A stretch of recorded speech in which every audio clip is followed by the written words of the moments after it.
Emil, it's Emil Guillermo. Emil, Amok to you.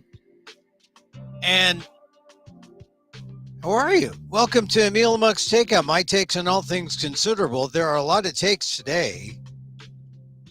Some that I'm still trying to understand. Apparently, they're very immature up there on Capitol Hill. I mean, we should have known that, but God, we got Representative Tim Burchett of Tennessee claiming that ousted Speaker Kevin McCarthy of California actually elbowed him as he walked by him in the hallway. And this is all witnessed by reporters. I don't know if it was caught on videotape. I mean, he was dealing with a print and a radio reporter. And then Burchett went on CNN and just sort of spelled it out and said, hey, I walked by Kevin McCarthy and he elbowed me. And he elbowed me in my kidneys. So it was like a kidney punch. It was actually a sucker punch, right? And McCarthy, of course, denies it. But we have reporters who are dumbfounded because they're witnessing all this as they're walking through the hallway, and McCarthy allegedly gives the elbow shot to the kidney of Burchett. Burchett goes in and tries to race down McCarthy and has a confrontation, and there's a yelling match. Voices were raised. Burchett was saying how his kidney, he was on CNN saying his kidneys still hurt him because, you know, kidneys are sensitive. This is discourse at the highest levels of the U.S. government. Well, I mean, the Congress, the lower house, the House. I mean, it's supposed to be a little racy in the House, right?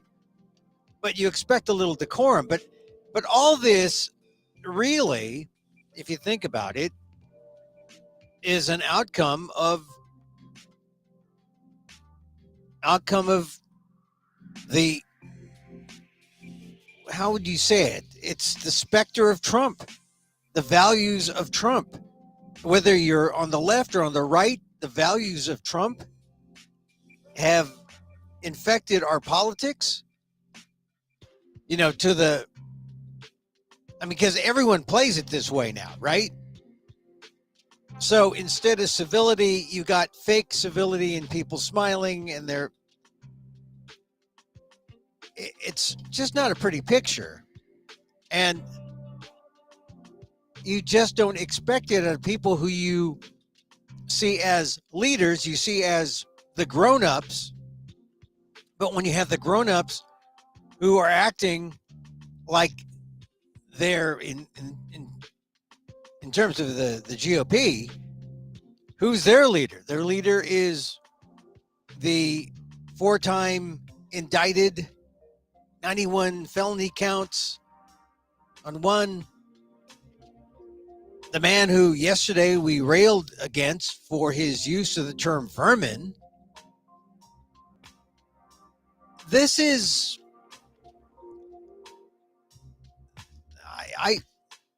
it's astonishing. And so that's kind of the thing that got me today. I hear this, you know, and Burchett is not exactly someone I would see eye to eye on politics. I mean, he's one of the 8 who is against what the current speaker, Mike Johnson, is trying to do. Mike Johnson trying to reach across the aisle. Here's one of the other ironies. You know, he's trying to reach across the aisle to prevent a government shutdown. And there are 8 Republican MAGA types. Burchett is one of them who is saying no. And they're walking, like I said, and he bumps into Kevin McCarthy, who is no longer speaker. But apparently, if the claim is true by Burchett that Kevin McCarthy elbowed him, it would show that the high level of anger that still exists there in Congress. But McCarthy's out. He still harbors apparently some anger at Burchett. Burchett is just saying, hey, you know, Kevin's bullying me. He's acting like a like a cheap shot artist who, after he does the cheap shot as a kid, right, would go run behind his mama's apron. I guess that's a kind of a figure of speech. I'm paraphrasing there, but he did say something to the effect that, yeah, he gives you a sucker punch and then runs behind his mother. So, you know, I look at that behavior and I say, you know, maybe I was guilty of that at some point in my life. When I was 8, maybe when I was 10 or 11, but not when I'm an adult grown man with responsibilities. Like, the big responsibility today is Congress, or is the House going to vote and prevent a government shutdown? That vote should happen sometime today, I believe. That's the stuff that these guys have to think about. And instead, what's revealing about the reporting, and it was initially reported by Claudia, I want to get her name right, Claudia Grisales, NPR Capitol Hill reporter, first reported by her. She says, while talking to Representative Tim Burchett after the GOP conference meeting, former Speaker McCarthy walked by with his detail, and McCarthy shoved Burchett.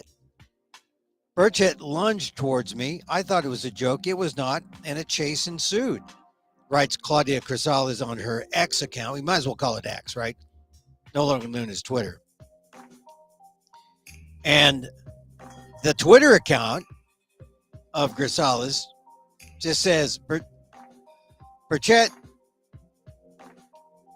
let's see.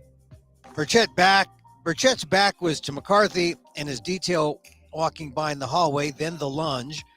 Burchett responded jokingly as McCarthy kept walking. Sorry, Kevin, didn't mean to elbow. Then seriously yelled, why'd you elbow me in the back, Kevin? Hey, Kevin, you got any guts? You know, and mind you, Burchett is the guy who is one of the 8 who would gladly shut down the government. So, you know, he's not necessarily likable, but in an interview, when he's talking about McCarthy giving him an elbow, he comes across as this oh shucks kind of guy, very kind of a likable, you know, Tennessee Southern kind of guy. Grisales in her X feed says, Burchett then looked back at me and said, jerk, referring to McCarthy. I asked if he had done that before. Burchett said no. That's when the chase ensued. Burchett took off after McCarthy and his detail. I chased behind with my mic. Burchett yelled after catching up to McCarthy, hey, Kevin, why'd you walk behind me and elbow me in the back? Kevin McCarthy, I didn't elbow you in the back. Burchett, you got no guts. You did so. The reporter said it right there. What kind of chicken move is that? And then Grisales continues to write, Burchett continued. You've got no guts. You did so. The reporter said it right there. What kind of chicken move is that?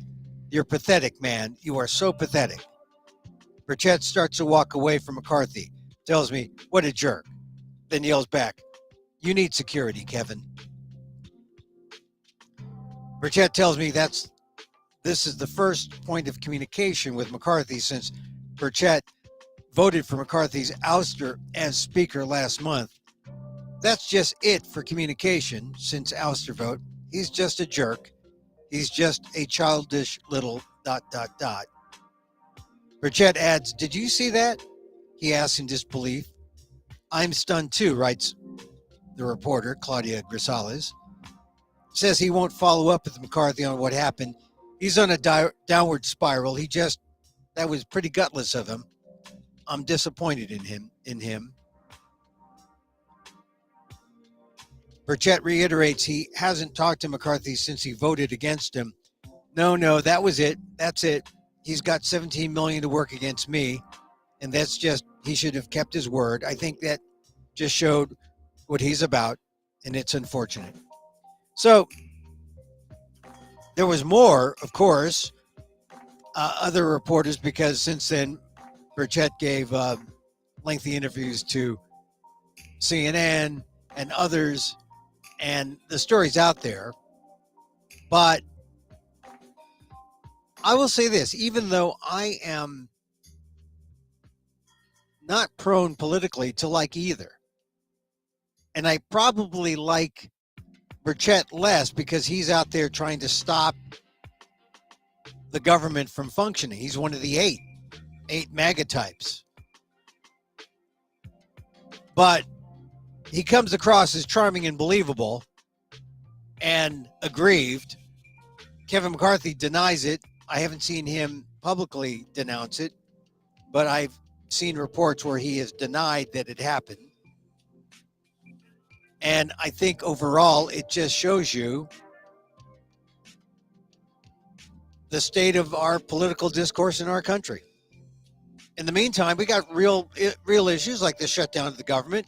We have real issues like there are thousands of people at the National Mall protesting.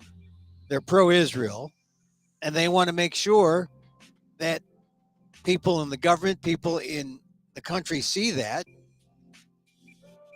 Counter to that, there are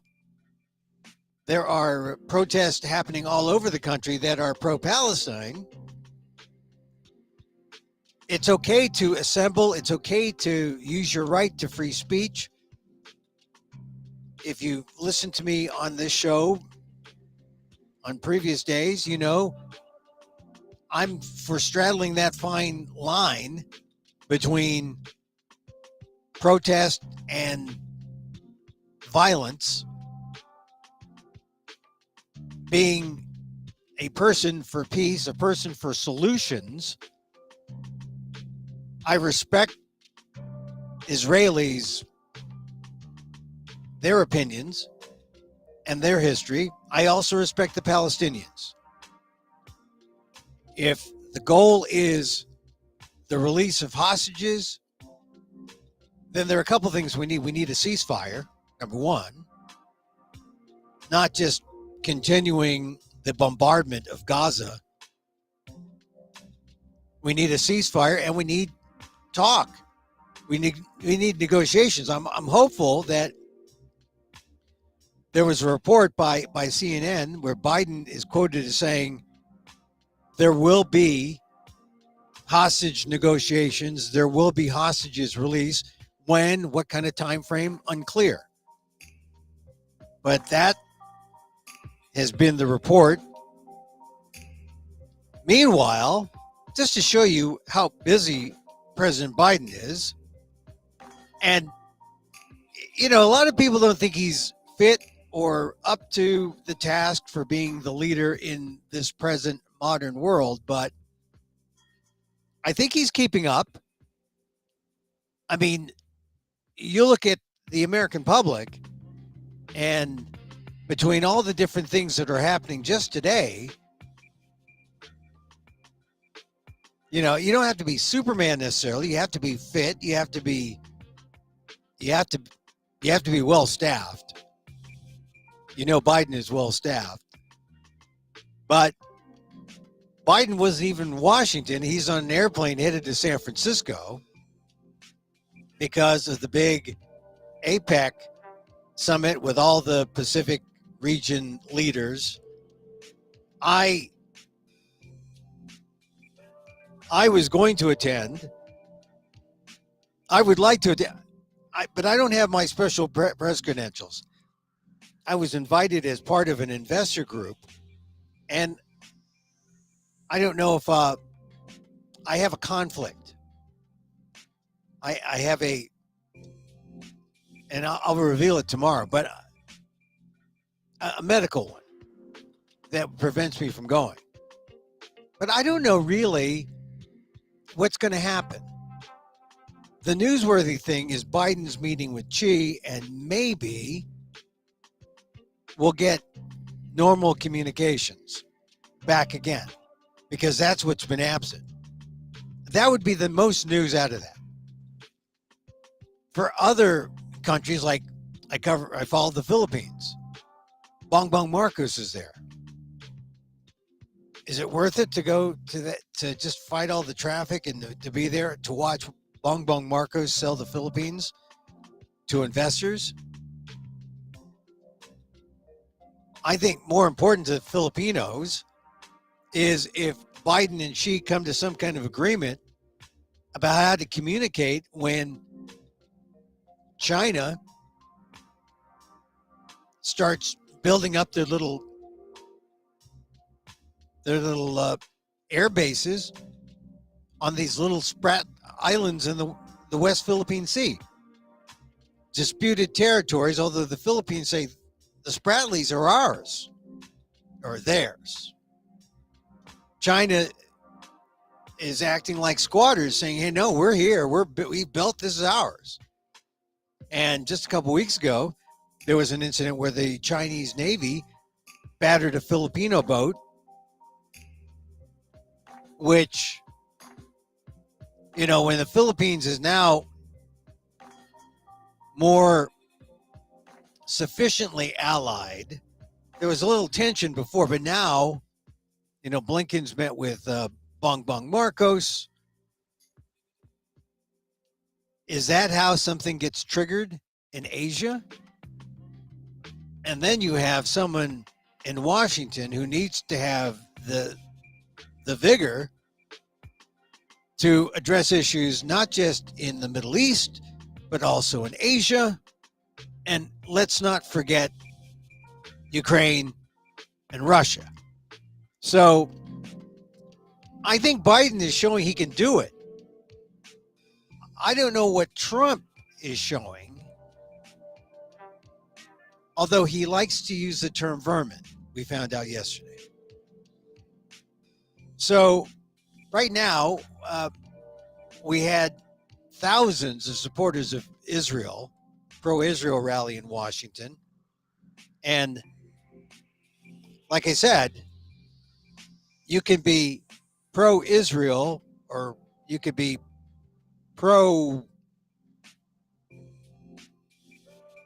you could be pro-Israel and pro-Palestine at the same time.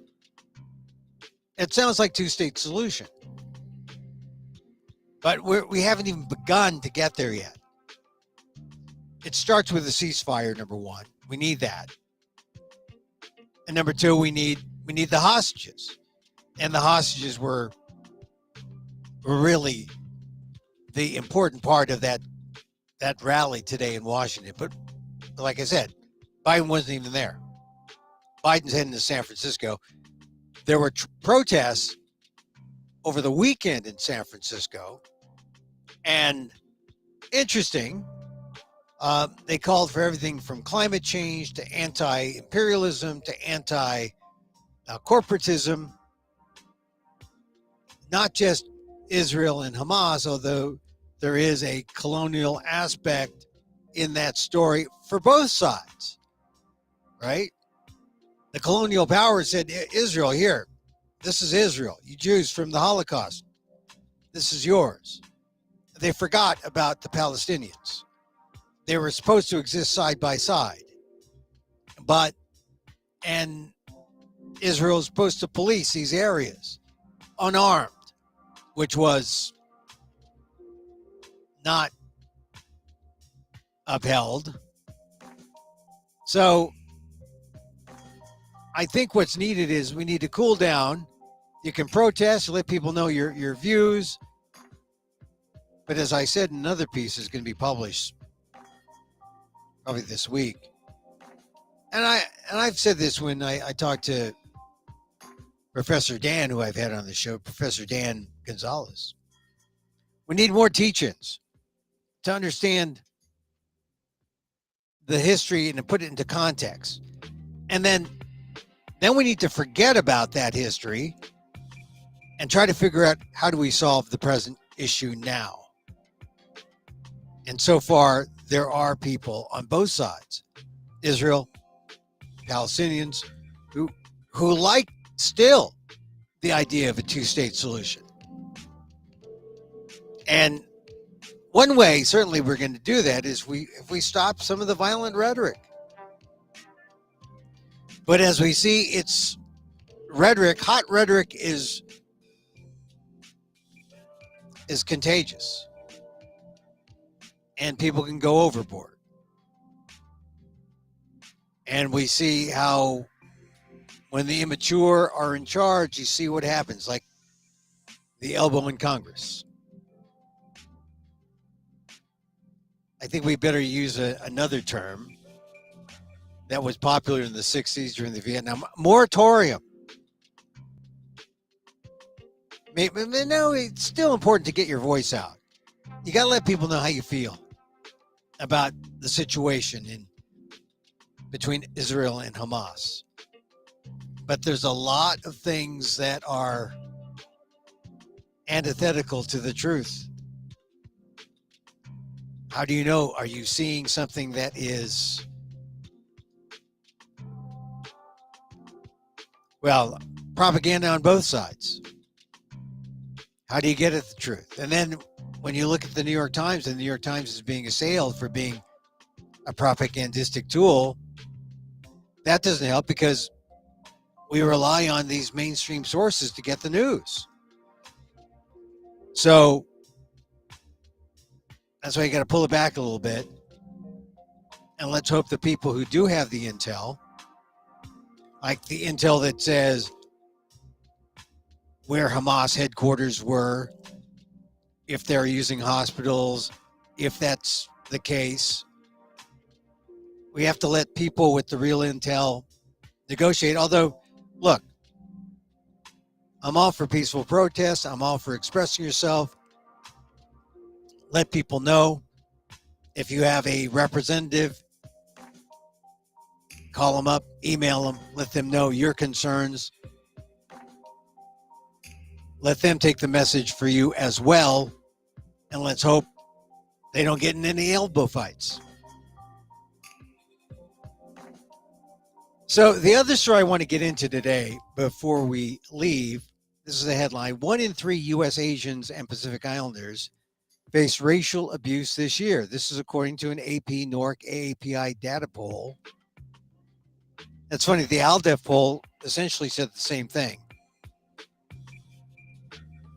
This new poll, despite ongoing advocacy and legislation to combat anti-Asian racism that arose after the pandemic, about a third of Asian Pacific Americans say they've experienced an act of abuse based on their race or ethnicity in the last year, including being on the receiving end of verbal harassment, slurs, physical threats, or cyberbullying. This is, according to an AP report, Terry Tang, Lindley Sanders.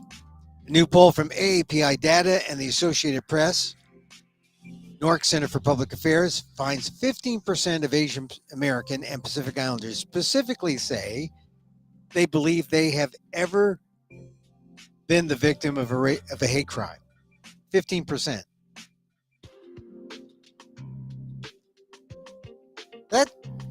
I think that sounds about right.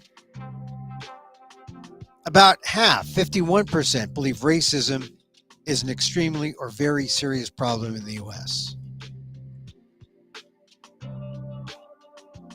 So then the story goes in with an example. From as early as a decade ago to as recently as 2 weeks ago, Jennifer Lee, a 29-year-old Filipino-American in San Diego, can recall being called racial slurs and being discriminated against. She recently interviewed for a job at a tutoring service. The interviewer assumed Lee was Japanese and said, "You people are always so obedient. Why? That's so pathetic."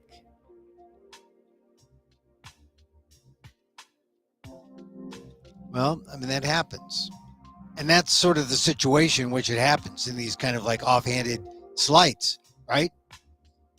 Transgressions, major to minor, I like to call them. major if they include physical blows, minor if it's just a slur, but no less impactful.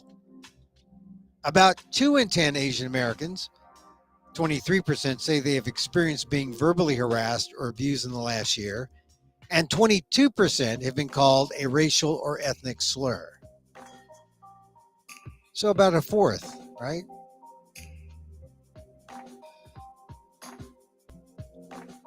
About 1 in 10 say they have been physically assaulted or threatened physically. So physically assaulted or threatened physically, 1 in 10.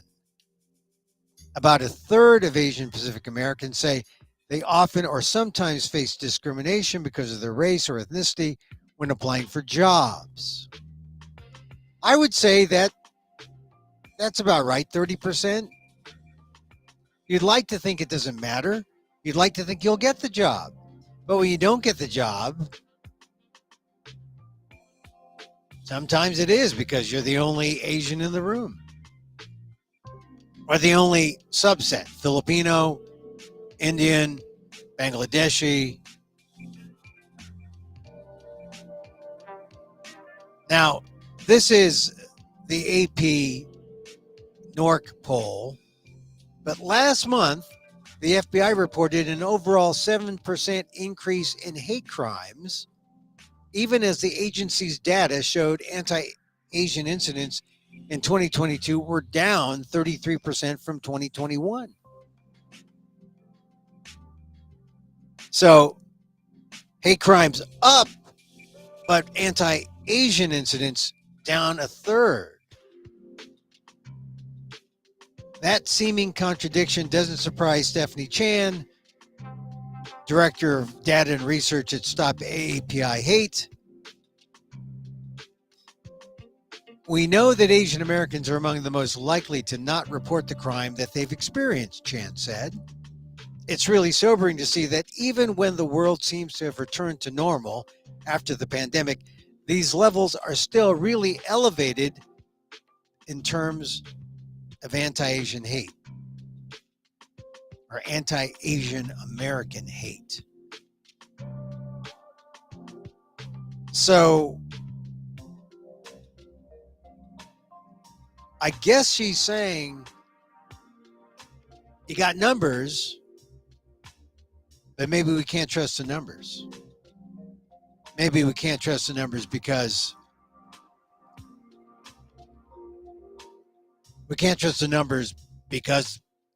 Asians underreport. Asians don't speak out.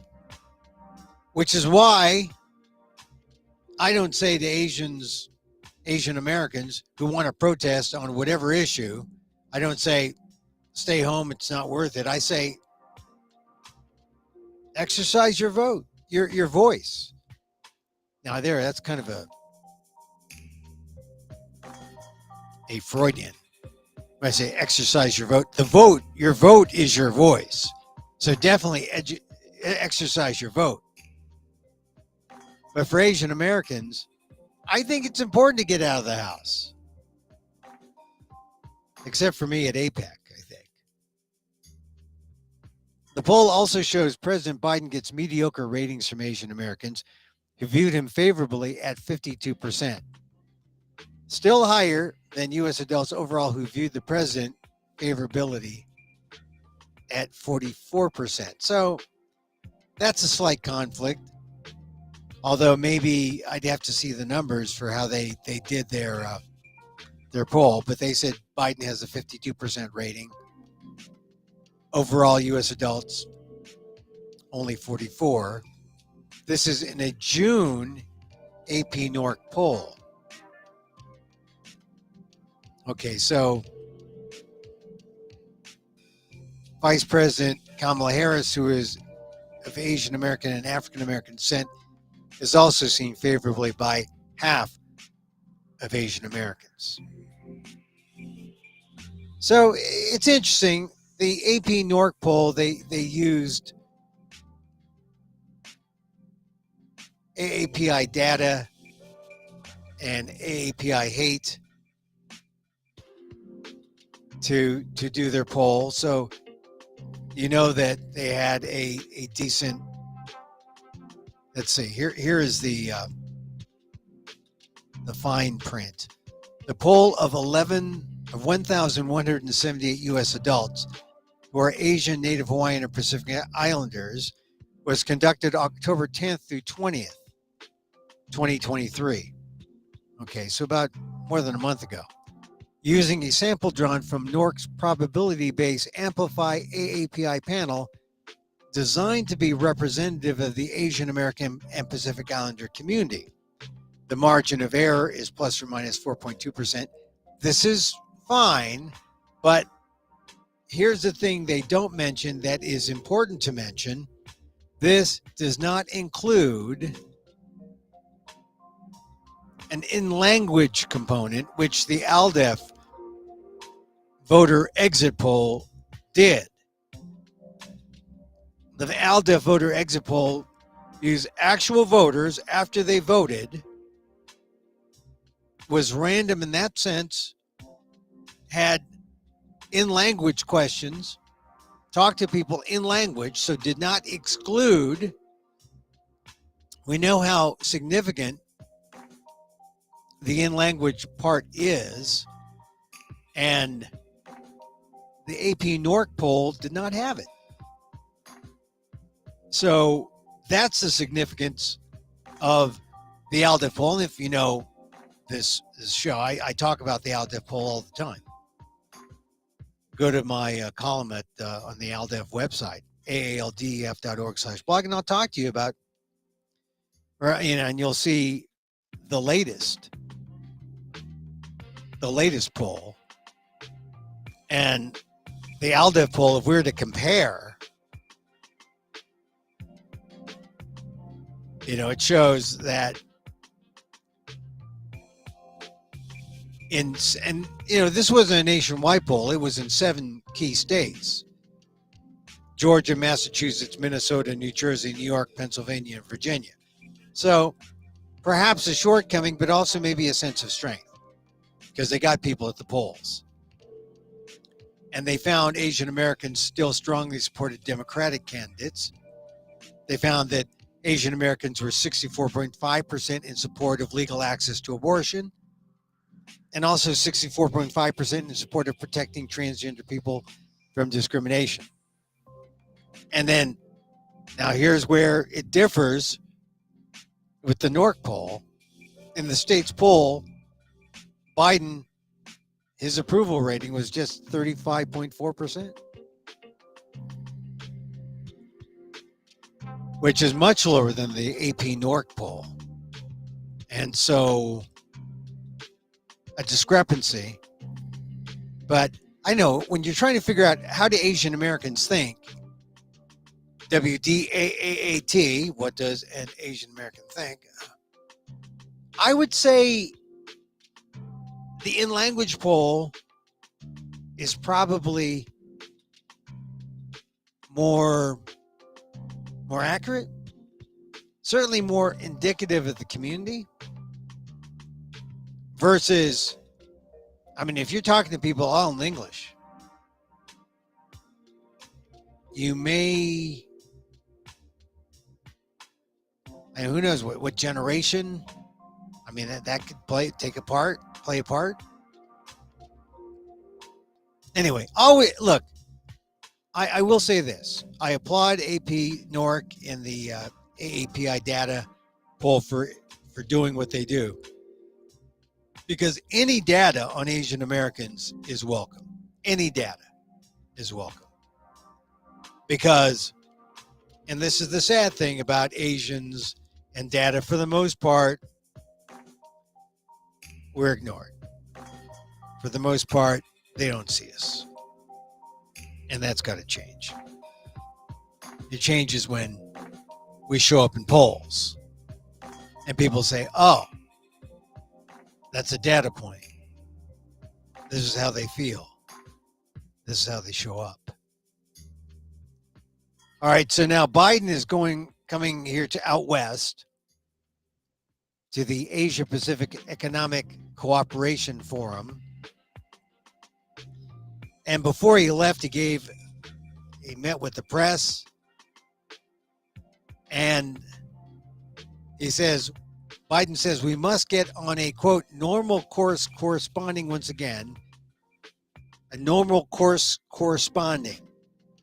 I guess they need to correspond again, even as they have sharp differences on no shortage of issues.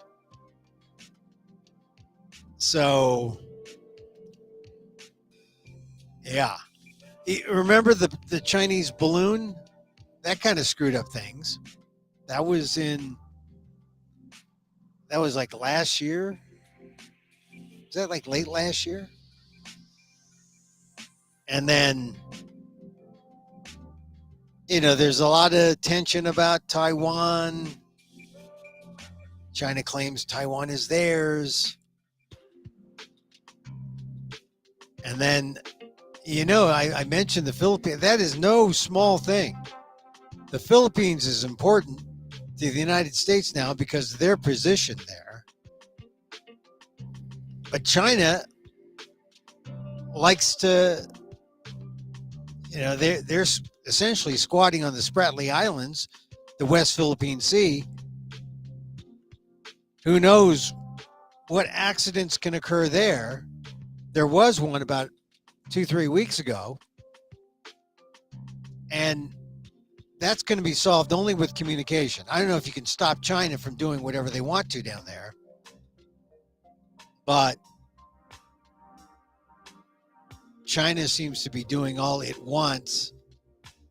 And that's an issue that needs to be righted at this APEC forum. So we'll see what happens. It should be, I don't know if it's going to be all that newsworthy. I mean, it will be newsworthy because Xi and Biden met. But here, later on in the story here, in the AP story, Biden is expected to remind Xi about the U.S. commitment to the Philippines following a recent episode in which Chinese ships blocked and collided with 2 Philippine vessels off a contested shoal in the South China Sea, according to a senior administration official who spoke on the condition of anonymity. See, that's always how you got to cover these things.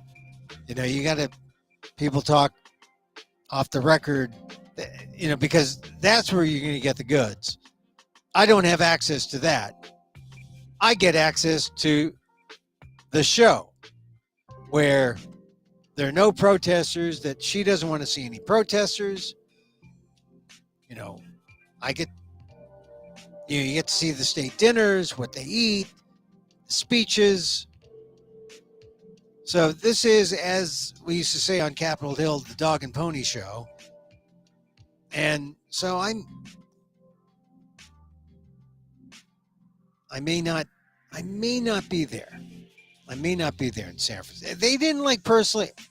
Bong Bong did not call me and say, Emil, Pare, I haven't seen you.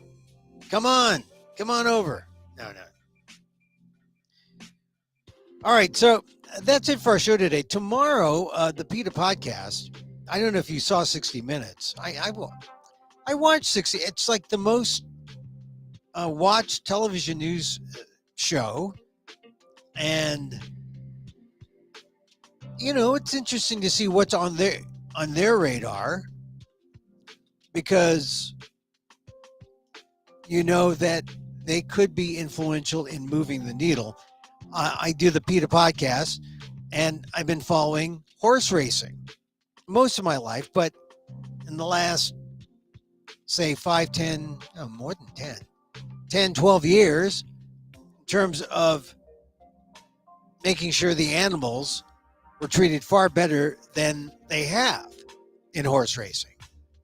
So 60 Minutes is this big story on this new horse racing authority that supposedly will oversee the reforms that they haven't really come up with yet. But the 60 Minutes show suggested that, hey, you got the FBI, got some wiretapping information on these guys who were doping horses, and hey, looks like a problem solved. No, they're just beginning to solve the problem. So I address in the show tomorrow on the PETA podcast, what are some things HISA should be looking at, and what the takeaways are of that 60 Minutes report. That, oh yeah, it looks kind of sexy. They got undercover tape. They convicted a couple guys who spent some time in jail or spending time in jail, but they haven't begun the work that needs to be done if your goal is to save horses on American racetracks. That's just the truth. Good that they highlighted one case involving a couple of trainers who are not the biggest trainers, but they covered, yeah, FBI got him. All right, one case. There's some other suggestions on what horse racing and what this group HISA, the new horse racing authority that was empowered by Congress to clean up the industry. And probably it was Kentucky Senator Mitch McConnell who had the most to do with HISA being created, or at least greasing the path or making sure that there were no bumps in its creation, because his interest is in protecting his home industry in Kentucky, horse racing. Did he do a good enough job? We'll have to see. But so far, if you were looking at that 60-minute show uncritically, it makes it seem like, oh, they're doing something good. Great. No, that wasn't HISA. There are other activists who helped get that done. That's one case. But we haven't begun to scratch the surface on solving the problem of horse racing's cruelty and abuse and horse race deaths. Check out the PETA podcast on Wednesday. All right, that's it. That's it for today. I guess I'm not going to go to APEC tomorrow. I was going to. I don't think I will. But I'll be here to talk about something. The news. Talk to you about something. Maybe someone will elbow. So maybe Kevin McCarthy will cop to the elbow.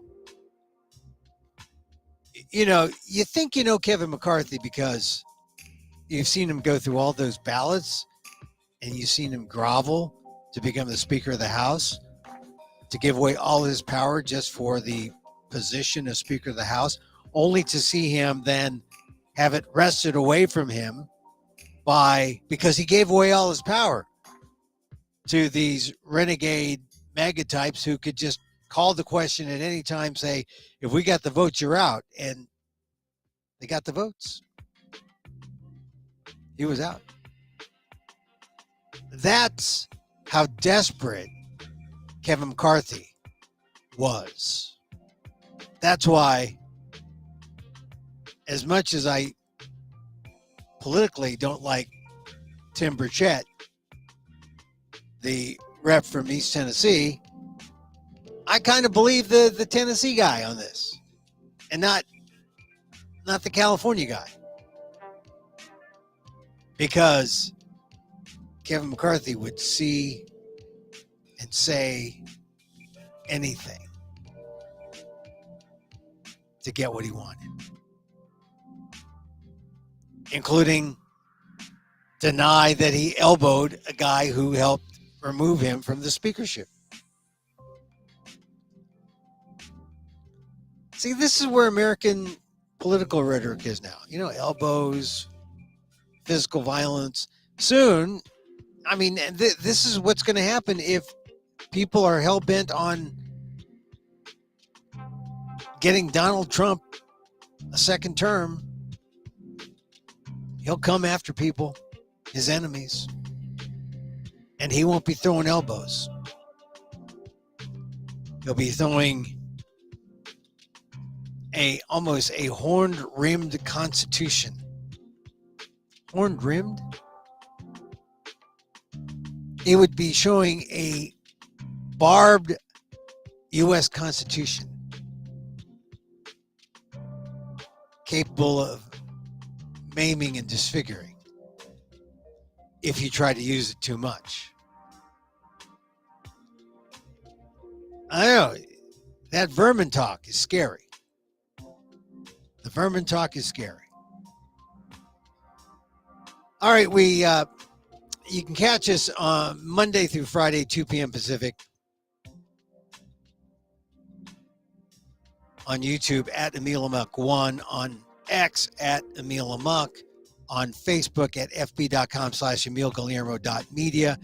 Also, hey, I want to put in a plug for Smithsonian APA, Asian Pacific American Cultural, Artistic, and Historical Objects 101, 101 Artistic, Historical, Cultural Objects, put together by APA curator Leo Gonzalez.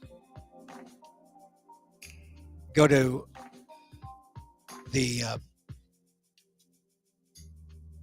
I think hit the drop down for live and see the live shows, and you'll see me talking to Theo about this book that talks about